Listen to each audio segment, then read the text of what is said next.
Hi everyone, Sarah here from Sarah Luna Design, and I'm recording a quick video tutorial to walk you through how to update and edit this brand style guide Google Doc template. So when you click the link in your email, you'll first arrive at the view-only version of this template. In order to edit, you'll have to make a copy and add it to your Google Drive. You can do that by clicking File, Make a Copy. You can name the file whatever you wish, and you can place it in the folder of your choice. I'm going to leave it in the default folder for now. And this will create an editable copy on your own Google Drive. So the first thing we're going to do is let's update our company name. You can also add an image above here, which I'm going to do. You can add your logo or one of your approved graphics. I'm going to add in my palm tree scene. Going to resize that down a little bit. Doesn't need to be so big. There we go. Perfect. You'll notice that I've added a table of contents here. These are scroll links for your convenience. You'll see that they'll link to each section of the style guide. So let's start with the first section, our logo. Now I've given you 2 rows to start. You can add more columns and rows if you'd like, or you can delete them if you don't need it, and I will show you how to do that in a moment. But first, I'm going to add my primary logo by replacing this placeholder image here. So you click the image to select it. We'll right-click to bring up the menu, select Replace Image. I'm going to choose to upload an image, and I'm going to select my logo file that I've prepared in advance. Select Open. There we go. Now, if your image comes in at a weird size, just select it again, right-click, and reset it. You'll see it got a little smaller. If you have a secondary logo, you can add that here. I don't have one, so what I'm going to do is I'm going to delete this column. And I can do that by just selecting it here at the bottom of the column, right-click, and I'm going to choose to delete that column. And you've got a row of 3 here for any alternate logo marks. To add another image, you'll do the same thing. Select the image, replace image. Just repeat those steps. Now let's say you wanted to actually add a 4th column. You'd select anywhere in the column. You'd right-click and then choose Insert Column Right. Now, it kind of messes up the sizing a little bit, but that's okay. I'll show you how to fix that. We'll copy all of the content in the previous column and we'll paste it over into the second column. See how that actually fits nicely. Now to fix it, the way I do this is I'd select all of the columns like so and just hit paste once again. There you go. Looks pretty good. Now don't forget to add in your file location. I've given you a place to do that under each of them, and I've given you a place here for any additional notes. Now let's move on to the colors. You should have your color codes noted down somewhere so that you can copy and paste them. We will need at least the hex numbers to update this template. First thing to do is to select this first box. You'll choose Edit. You'll select the box again. This should reveal the fill color option up here. We'll select that and we will click Custom. This is where you'll add in your hex code numbers. Make sure to add the hashtag. Press OK. Save and close. There you go. Now, I've personally named all of my colors, so I'm going to add in the name and only my hex code for now.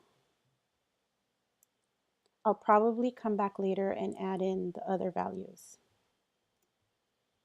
Here we go. So that's how you update and add your colors. You can do that for each box. Now, again, if you want to add a column, you select anywhere here in the bottom of the column, right click, we're going to insert column right, got our empty column, copy the content from the previous column, paste, this fits perfectly.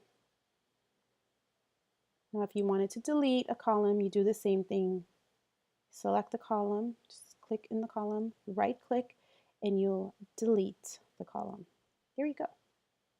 And that's it for colors. Now, moving on to our fonts.